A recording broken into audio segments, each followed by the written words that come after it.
అందరికీ నమస్కారం. నా పేరు regular Srinivasulu, YSR Congress party SC విభాగం రాష్ట్ర అధికార ప్రతినిధి.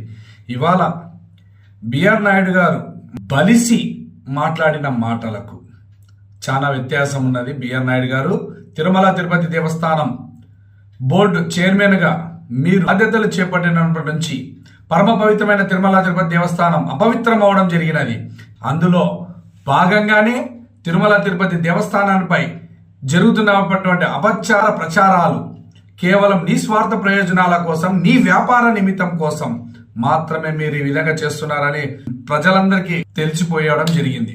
అందులో భాగంగా మీరు వ్యాపారాలు చేసే వ్యక్తి తిరుమల తిరుపతి దేవస్థానానికి సంబంధించిన చైర్మన్ పోస్టును భక్తి భావాలు లేని మీకు ఏ విధంగా తెలుస్తుంది? బలిసి మాట్లాడే మాటలకు తేడా తెలియదా? మీరు వ్యాపారాలు చేసుకుంటుంటే వ్యాపారాలు చేసుకోండి, అంతేగాని పవిత్రమైనటువంటి చైర్మన్ పోస్టుని అయ్యా చంద్రబాబు నాయుడు గారు ఇలాంటి వారందరినీ తీసుకుని వచ్చి మీకేదో లాలించి పాలించి ఉన్నందువలన ఇలాంటి వాళ్ళందరినీ తీసుకుని వచ్చి పెట్టారు. పరమ పవిత్రమైనటువంటి తిరుమల తిరుపతి దేవస్థానానికి సంబంధించి పవిత్రంగా ఉన్న వాళ్ళని పెట్టి ఉంటే బాగుండేది. ఇలాంటి వాళ్ళు భగవద్గీత గురించి తప్పుడు మాటలు మాట్లాడడమే జరిగింది బిఆర్ నాయుడు గారు. అదేవిధంగా తిరుమల కొండలో ఇంకోటి చెత్త కొండ ఒకటి ఉంది అనేది మాట్లాడిన వ్యాఖ్యలు వీడియోలు ఉన్నాయి. అదేవిధంగా 30 సంవత్సరాల నుంచి వ్యాపారాలు చేసుకుంటూ 40 సంవత్సరాల ఇండస్ట్రీ అనే వ్యక్తులు మీరు ఈ వ్యాపారాలు చేసుకునే వ్యక్తిని తీసుకొచ్చి చైర్మన్ పోస్టులో పెట్టడం జరిగింది. అయ్యా మీరు ఒళ్ళు బలిసి మాట్లాడుతున్న మాటలు బిఆర్ నాయుడు గారు, మీ వ్యాపారాలు మీరు చేసుకోండి. తిరుమల తిరుపతి దేవస్థానంని అవహేళన మాట్లాడడం, మాలాంటి భక్తుల మనోభావాలను దెబ్బతీసే విధంగా మాట్లాడుతున్నారు మీరు. ఇది ఒకసారి దృష్టిలో పెట్టుకోండి. బిఆర్ నాయుడు గారు, ఆంధ్రప్రదేశ్ గౌరవ ముఖ్యమంత్రి నారా చంద్రబాబు నాయుడు గారు హెరిటేజ్ మీ సంస్థలో నుంచి ఎన్నో పాలు ఉత్పత్తులు కేరళ రాష్ట్రం బహిష్కరించడము ఇలాంటివి ఎన్నో సంఘటనలు జరిగినాయి.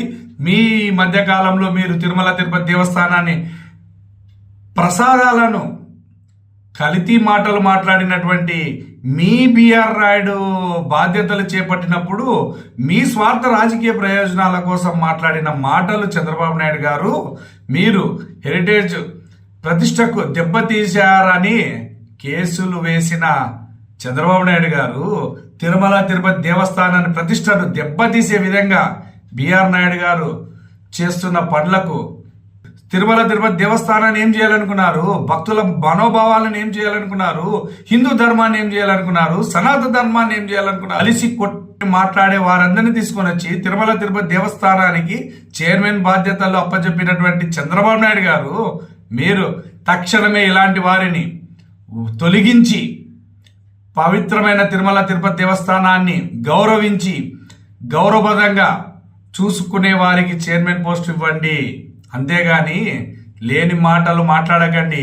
చంద్రబాబు నాయుడు గారు, మీకు తిరుమల తిరుపతి దేవస్థానం మీద ఇంత భక్తి భావాలు ఉన్నాయి అని మీరు మాట్లాడుతున్నారు. చాలా సంతోషకరమైన విషయము. గతంలో పృథ్వీరాజ్ అనే వ్యక్తి ఎస్విబిసి ఛానల్కి సంబంధించి ఒక చిన్నపాటి ఆడియో రిలీజ్ అయితేనే వారిని తక్షణమే జగన్మోహన్ రెడ్డి ప్రభుత్వంలో తిరుమల తిరుపతి దేవస్థానం తెలుగు కాంగ్రెస్ పార్టీ చైర్మన్ భూమన కరుణాకర్ రెడ్డి గారు తీసివేయడం జరిగింది.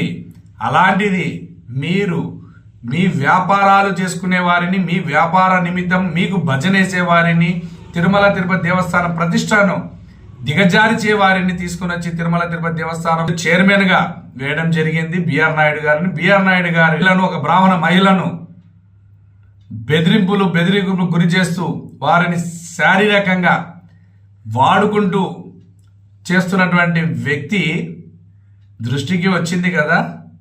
మీరు ఇప్పుడు ఏం చర్యలు చేపడతారు? ఏం పవిత్రాన్ని కాపాడతారు? హిందూ ధర్మాన్ని ఏ విధంగా కాపాడతారు? తిరుమల తిరుపతి దేవస్థాన ప్రతిష్టను మీరు ఏ విధంగా కాపాడగలుగుతారు? తక్షణమే అతన్ని తిరుమల తిరుపతి దేవస్థానం బోర్డు చైర్మన్గా తొలగించి మీరు చేస్తున్న అపవిత్రమైన మాటలకు ఒక చిన్నపాటి పుణ్యం కట్టుకోండి.